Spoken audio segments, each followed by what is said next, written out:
Since maulan today, gagawa tayo ng pita bread. Na 3 lamang ang ating mga ingredients. Ito this is a 2 tablespoon of oil, and then ito yung paglagay ko ng sugar is optional lang siya, guys. Kasi gusto ko medyo may lasa yung ating pita.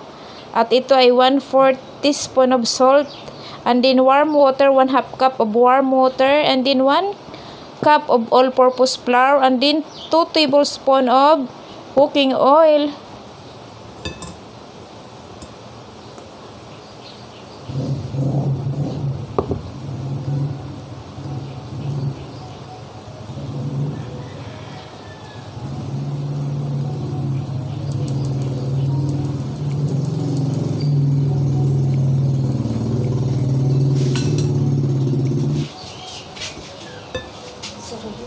Naglag ako sila.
Yan, sit aside natin ng 20 minutes. Yan. Sit aside natin ng 20 minutes.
Perfect. Another one. Another one.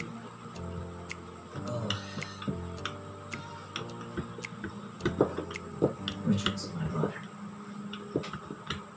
Yeah. Richard's company wants to try the insurance policy. No. Richard's already canceled it. Because, your life insurance policy. But everything I do like you. You still like my whole life. I'm not thing. I love your underdog. Sacrifice you. I can help. What was that? You know,